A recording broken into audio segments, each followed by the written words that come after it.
What's up, guys? I know I sound a little bit different today. I'm actually getting over a cold.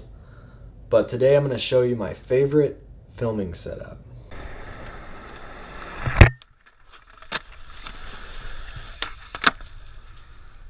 So basically all I did was attach a handle to the Zhiyun crane. I really like this handle because it's got knobs, so it's very easy to attach. You can use any camera handle. All it does is add a little more space between the camera and your hand so you don't have to bend down. I really like the Zhiyun crane because I can add a little bit of extra weight to it and use a GoPro, and then I can just pull that off really quick and attach my A7S II, a bigger, heavier camera, and it works for both.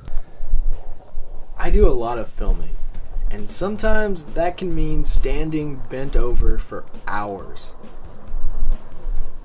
One time I had a guy ask me to film a trick.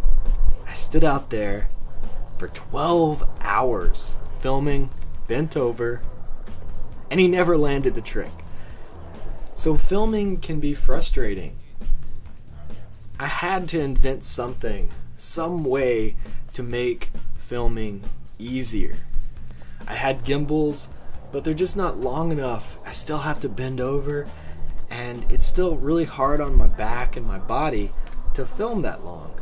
This is my friend David Watts. He's one of my favorite people to film because he's so good and so consistent. I really enjoy watching David skate.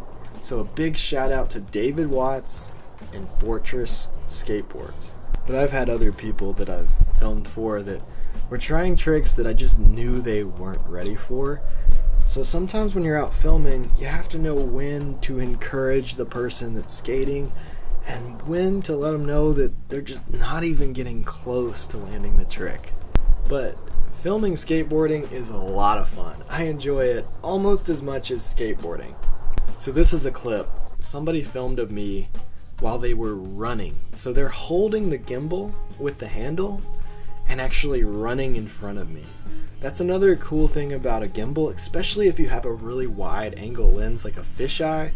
You can actually run with it. You don't have to skate with the other person, so if you need to go up a ledge and down a ledge or downstairs, you can still do that without being on a skateboard and still get really smooth footage. So if the filmer for this clip was on a skateboard instead of just running, they would have to ollie up the ledge and keep the camera smooth while watching me and filming the trick. It's a lot easier in situations like this, or when you're running downstairs, to actually be on foot and not on a skateboard, because ollieing really moves the camera a lot. When you ollie, you can't keep your arms completely still. They just naturally move all over the place, so it's very hard to film and keep the shot steady while you ollie. So if you've seen Nija's new Nike SB part, you know they used gimbals for a lot of that video. A lot of times they're running downstairs or running through grass. All those shots are done with a gimbal. But I've never actually seen anyone attach a handle on top of a gimbal to make the gimbal longer so they don't have to bend down. You can actually see the gimbal that they're using in a lot of those shots. A lot of times they couldn't really get their shadow out of the shot, so you can see this big Ronin gimbal in the shadows. I try to keep my shadow out of the clips because it kind of takes you out of the skateboarding.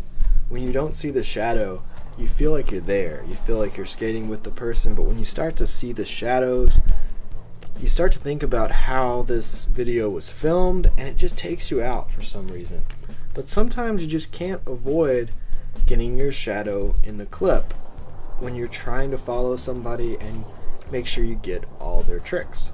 So the handle on its own is actually used for stability as well. The handle uses gravity to make the camera more stable. The camera is heavy and it's on the bottom, and you hold the top and it just kind of keeps it stable with gravity. The gimbal uses motors to keep the camera stable. So I feel like when you add the handle on top, it actually adds more stability to the gimbal.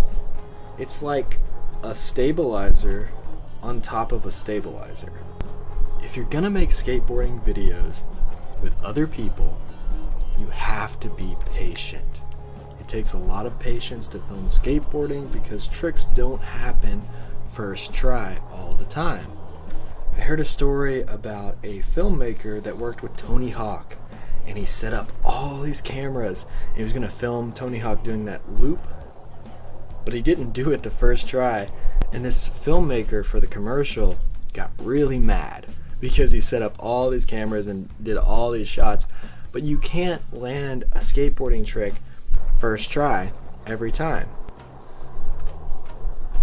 I like to film skateboarding really close at a low angle with a wide angle lens.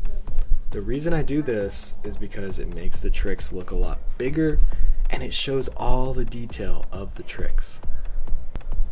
Having a stable shot is very important because nobody likes to watch something that's shaking around and makes them sick. Both my cameras have in-body stabilization. The GoPro has really good built-in in-body stabilization. It's actually easier to stabilize a really small sensor than it is to stabilize a big full-frame sensor. I'm sorry if my breathing sounds like Darth Vader in this video because I'm sick.